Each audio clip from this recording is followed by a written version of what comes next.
Hey guys, and welcome back to another video. I am the Twisted Jedi, and today's video is going to discuss 15 possible maps that we want to see in multiplayer for Star Wars Battlefront 2. Now, hopefully before we get started, you've noticed the improvement in my audio quality as I do have a new mic. So let's get a thumbs up for the new mic and great audio. Anyways, I'm ready to jump into this video. It's super exciting, so let's get to it. Starting off, we have 5 prequel maps, and at number 1, we have the Jedi Temple on Coruscant. This location is a big part of the prequel movies, and I really think it could add some diversity to the game, as there's a bit of a lack of prequel content at the moment. And not only that, it'd be really awesome just to see the Jedi Temple in the game. Maybe if they did this, they could even have temple guards as playable reinforcements, or maybe at least have them seen in the background somewhere throughout the map. Next up at number 2 is the arena on Geonosis. Now, we all remember this scene from the prequels as Obi-Wan, Anakin and Padme fend for their lives before being rescued by Mace Windu and the rest of the Jedi. It made a really awesome scene in the movie, and the map could be really fun as you could combine the inside area of the arena where Mace Windu creeps through to meet Count Dooku, and the open arena area which could have debris to hide behind.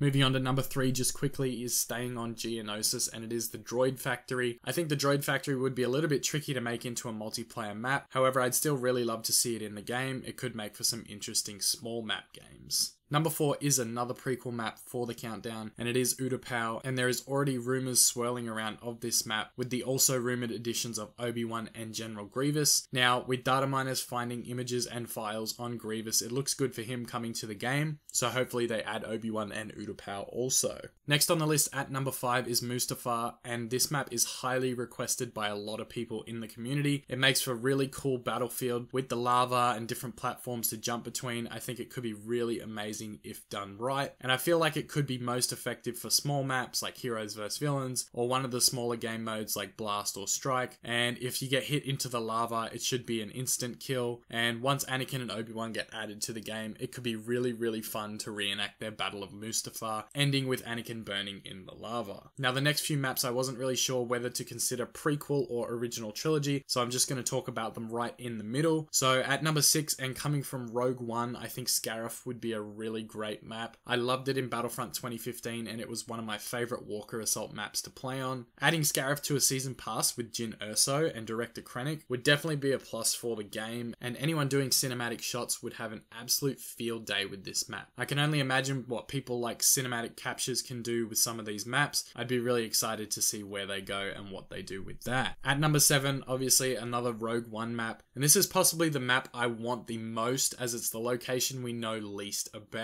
in canon anyways, and it is Vaders Castle. Vaders Castle on Mustafar is teased in Rogue One, and I say teased because we don't see much of it, but I think that the location is epic and could really make for some crazy Heroes vs Villain matches. I kind of hope Kylo visits Vaders Castle in episode 9 to reinforce his connection with the dark side and his grandfather. I really think that'd be insane, so let me know down in the comments if that's something you guys would want to see as well. At number 8, we have our last Rogue One map, and this one, although not highly requested, something I'd like to see and I really think could work. If they added Jeddah City to the game, you could use it for all game modes. It appeared in Rogue One as well as Star Wars Rebels, so I'd like to see it added to Battlefront 2 at some point. However, there are definitely a lot of other maps should be added first. Moving on to number 9, we get into the original trilogy maps, and this one is another DLC from the last game, and it's Bespin's Cloud City. Again, I love this map in 2015 as a Walker Assault game, and I think remaking it and adding it to Battlefront 2 would be a lot of fun. You could use it as a map for all of the game modes, but I really think Galactic Assault would be the strongest one out of all of them. So really excited to see if they add Bespin as it was in the campaign as well. Moving on to number 10, it's the Death Star 2, and yes, we already have the Death Star 2, but the thing we don't have is the Emperor's Throne Room. This location is so awesome. I'd really like to see this map specifically for Heroes vs Villains,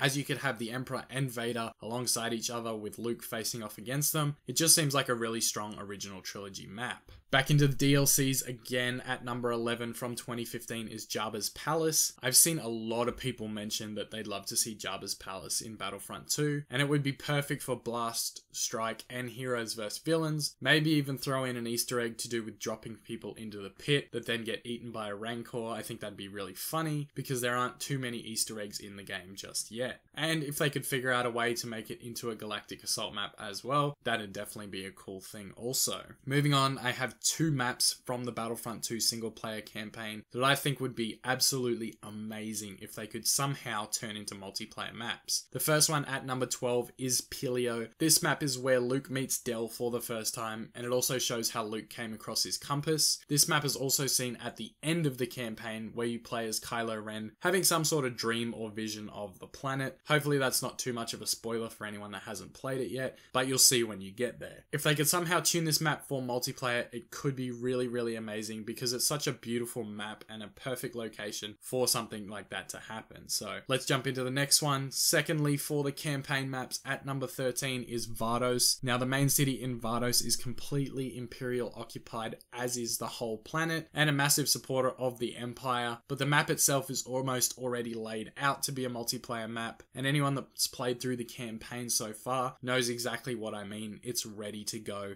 just waiting to be turned into a multiplayer map. Now lastly, I have two sequel trilogy maps that could be amazing in Battlefront 2. Number 14 on this list is Dakar. Now I know what you're thinking, yes, we already have a Starfighter Assault map for Dakar. However, what if we got a ground map for the other game modes? Think of using the Rebel base as the setting for it and how it could work. I'd be really interested to see what EA and DICE could come up with and turn that Rebel base into a full multiplayer map. And to wrap up this list, at number 15, the final map we could see in Star Wars Battlefront 2 comes straight from The Last Jedi and could possibly be considered spoilers. So if you haven't seen the movie yet, click off this video now. But if you haven't seen the movie by now, what are you doing? Seriously guys, come on, it's been weeks. Anyways, the final map is the Casino City on Canto Bight. This scene in The Last Jedi had hundreds of things to hide behind, rideable creatures, open fields, vehicles, as well as close quarters areas. It just has everything you'd want in a multiplayer map and would be absolutely perfect for Battlefront 2. Anyways guys, that concludes the countdown. I hope you all enjoyed it. If you did, please leave a thumbs up and comment down below which map you want to see, and if you haven't already, be sure to subscribe and turn on post notifications to enter my Star Wars t-shirt giveaway for the month of January. It's super easy to enter and it could be you that wins. As always, thank you so much for watching. I am the Twisted Jedi and may the Force be with you.